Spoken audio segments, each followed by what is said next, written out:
Welcome back to the most complete VR multiplayer tutorial series on the internet. After learning how to connect players in the last episode, in this video I'm going to show you how to better test a multiplayer game with the multiplayer play mode and the interaction simulator. And we are also going to improve our player's avatar by adding a body and synchronizing the hands animation. But you guys know the deal by now. Make sure to subscribe so you don't miss the next one about connecting the players with distributed authority. And if you want to access the full source code of this project, but also get access to 2 exclusive tutorials, one on customizing the player's avatar and one about making a VR multiplayer zombie shooter game, join us on Patreon. And finally, a quick reminder that this series is made possible by Unity, which is honestly a perfect fit for this episode as partner, since multiplayer play mode is one of their tools that completely changed the way I test my VR multiplayer game and saved me so many hours, but you guys will see what I'm talking about in just a minute. So without further ado, let's get started. Okay, so we are back in Unity. Now, if you remember, in the previous episode, we tested our multiplayer connection through a Windows build and the Unity editor. But there is a better way to test multiplayer in VR with Unity, and I'm going to show you how. Okay, so first let me show you this. This is called Sync, and it's an awesome GitHub project which can create a clone of your Unity editor. And this is especially helpful for multiplayer game because you can actually create 2 sessions of a multiplayer game within the same Unity project thanks to the Sync clone. Now, it's a powerful feature, and I strongly encourage you to have a look at this if you are interested in that subject. But now you have also another similar feature thanks within the multiplayer services by Unity called the multiplayer play mode. So let me show you this one. If we go back to our project, let's simply go to Windows, Package Management, Package Manager, and then let's search for multiplayer play mode. There it is, it's over there. Let's click on install. Okay, now that it's installed, let's close over there, and as you can see, we have something new over there. Next to the play window, we now have this little thing, this little box, and if we click on it, as you can see, it allows us to, well, set the thing to default or configure play mode scenario. So let's click over there. As you can see, we don't have a configuration, so let's click on plus, call it to player, and you will see why in a minute. Now that it's created, as you can see, we can set a description like for 2 player testing, and as you can see, we have already a multiplayer role set to client for the editor. But if we go down below, we can actually add some other editor instances. Well, basically, it will allow us, when we click on play, to create multiple game window. So if we click on the plus button over there, there we go, it will create a multiplayer role client. We can even create a tag, anything like this, change the lock color or anything. But as simple as this, with now the setup that we just did, we will be able to test our multiplayer game with 2 instances without building directly inside Unity. So let me show you. We can close this window, and now instead of default, I'm going to select 2 player. And now if we click on play, there we go. As you guys can see, I have 2 game window running correctly. The default one over there and a new one here. Now for the new one, you can actually change the layout if you want, and you can also add other window, for example the console window, the hierarchy, depending on what you want to debug. Now in my case, I will leave it like this. And before I do anything else here, I know that sometimes the multiplayer play mode can be a bit buggy. So for example, if this thing over there is not showing, simply close the Unity project and reopen it. And if you have some error showing when you click on play, simply deleting the library folder and relaunching the whole Unity project can also fix it for you. Now anyway, let's go back here and let's simply test our setup. Let's click on create on this one, and on this one let's click on join. And there you go. As you can see, it works. We now have a network connection with the 2 network player over there directly inside Unity. There we go. As you can see, if I put my VR headset on, it is working. I'm able to play in VR and see the other players. So everything looks good, and I can directly test with 2 players directly inside Unity without having to build. And now, if I leave play mode, we can go even deeper than that, because if we click over there, configure play mode scenarios, we can click on play again, create a new scenario with 3 players, and this time we can simply click on the plus button 2 times over there to have first the editor and then 2 additional editor instances. And now if we leave this, select the 3-player one and click on play. There you go. As you guys can see, we now have 3 instances of the game running right now with player 1, player 2 and player 3, and we can simply, well, create a session with this one and join with the other 2. And now with this we should be able to test our multiplayer VR game with up to 3 players.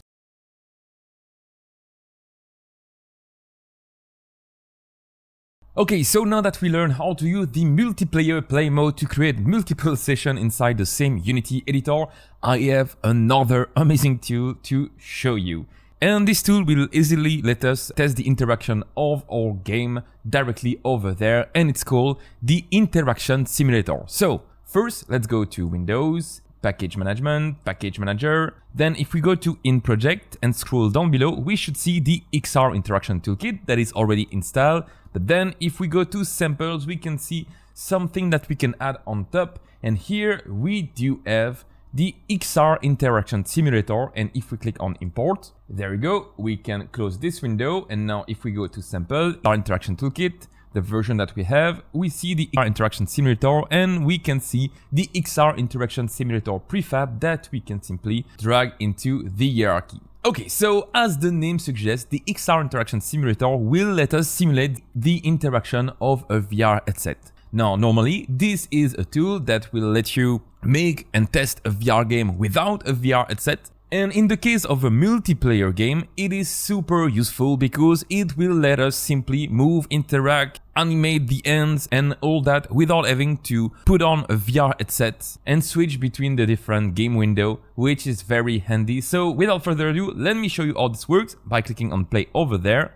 There you go. As you can see, it is launching, and if we press on the right key, as you can see, we can look around, we can move with the arrow key, left, right, up or down. If we press on Y, you can see all of the different inputs that are available. For example, if we press on tab, we can now control only the hands and we can move them up, down, left or right. There you go. We can also grab with the G key. And you can see all of these actions if you press on the X, so everything is over there. Now, if you want to learn more about the Interaction Simulator, I actually made this video on the subject, so go watch it if you haven't already. But now, as you can see, if we simply click on Create, there we go, that we go into the other session that was created with the multiplayer play mode, and that you join. There you go, as you can see, we can see ourselves and we can easily move around and test the different features without even putting a VR headset on, which is super helpful when dealing with a multiplayer VR game.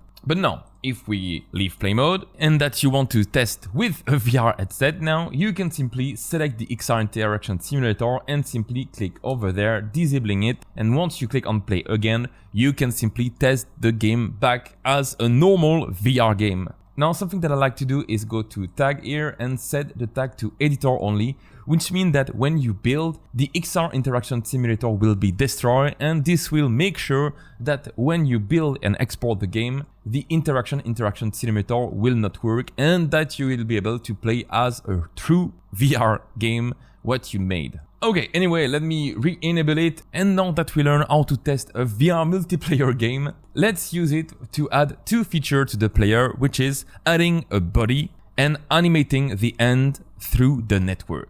For this, let's go to Prefab, select our VR network player, and now what we can do is right-click on the VR network player, create empty, call this one body. And here my goal is to simply create a script that will make sure that this body will follow the head position with a Y offset so that it is always under the head. So let's do add component, body follow, create an add. There we go. Now this script will be super easy. First, we need to add a public transform called head. Then we want to have a public float Y offset that we can set to -0.6 maybe. And then on the update, we can do transform.position equals head.position plus vector3 body.up multiply by the y offset. Now this is for the position, to place the body under the head, but for the rotation, what we want is to have an horizontal forward, which will be equals to head.forward,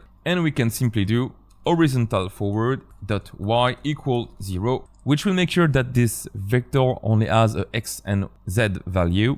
And finally, if the horizontal forward dot magnitude is greater than, let's say, 0.001, then we can simply set the rotation of our body to be quaternion dot look rotation horizontal forward dot normalized. Beautiful, and this will actually make sure that not only the body is following the position of the head, but is pointing also to the same forward direction. So let's save and go back to Unity. There you go. Now let's drag the head over there. And now we don't have any 3D model for the body, but lucky for us, if we go to prefab, as you can see, we have a torso over there that we can drag under the body. Beautiful. Now it's placed oddly, so let's simply select the torso over there, right click, copy component, and paste it back on the torso value. And if we do so, there you go, we should see that the value should be correct, hopefully. Oh, and we can simply test it by setting the torso to be -0.6 here, which is actually the y offset that we decided. But as you can see, it's way too low like this. So you know what, if we place it like this, it should be good. There you go. And this value is -0.127. So let's set this value over there, and it should be the correct value that is used for the body follow. Now, one way to find out is to test our game. So let's save. Go back to the scene by clicking over there, and let's click on play to find out if this works. There you go. And if we create and join the session, well, look at that. As you can see, this works very well. We have the body following our head and also following the correct forward axis, which is awesome. And the y offset seems to be good as well. So everything is looking great. We were able to make an awesome body, but as you can see, we do have another issue. If we press on G to animate the hands, as you can see on the right side, we are animating the hands, but it is not showing on the other player's view. So we need to synchronize the animation of the hands. So let's see how we can do this. I'm going to leave play mode, and we can go back to the VR network player. Now, if we go to the left hand, we can go to the left hand model that we are using. And as you guys can see, we have here the left hand animator and the right hand animator. So if we go back to the VR player here, and that we look at the left hand and the left hand model, we do have here a script that is responsible to animate the hands, called the animate hand on input. Now, if we double click on this script is very simple. It basically take the trigger value and a grip value and set two float on the animator, which are responsible to animate a grip and pinch motion on the hands 3D model. So if we want to synchronize the hands animation, we need to do the same as we did previously. Now remember, for the avatar, if this is the avatar, we have 3 players, and the goal was to only animate locally or local avatar, but then send the animation to the other player. And this is exactly what we will also do for the animation of the hands. We are going to only animate the hands if we are the owner of the avatar, but then synchronize the animation through a network component. So to do this, let me actually select this over there. Beautiful. Let's copy with Ctrl+C. Let's go back to the prefab VR network player, select our 2 hands, add component, and call this one network animate hand on input. There you go. Let's create this new script back over there. Now let's remove everything that is inside and paste what we had before, which is basically the all animate hand on input. As you can see, these scripts are now exactly the same, except for the name that is now network animate hand on input. But now what we are going to do is, as before, make sure that we are only animating our local avatar. For this, let's do using netcode, using unity.netcode, and then let's extend not mono behavior but network behavior, and let's simply do if is owner Then if we are the owner, this is when we animate the hands model. Beautiful. Just like that, we are able to only animate our local avatar. So let's save, go back to Unity. There you go. For the right hand model, we can drag the animator of the right hand. For the trigger action, let's use reference. And for the trigger value, let's search for right. And here we should hopefully see the XRI right interaction activate value. Beautiful. Now for the grip value, let's do use reference, search this time for right, and then we should see select value, which is the grip input that we are looking for. Beautiful. Now let's go back to the left hand model and do exactly with the same, which is drag the animator reference over there, click on use reference, this time search for left and reference the left interaction activate value for the trigger value, and do left select value for the grip value. And now, as you can see, our two components are well referenced, hopefully. This means that we will be able to animate our local hand, but of course the big question now is, if we can animate our own hand, how can we synchronize these animations through the network? And remember, what we did for the head, the left hand, the right hand, was to add a network transform.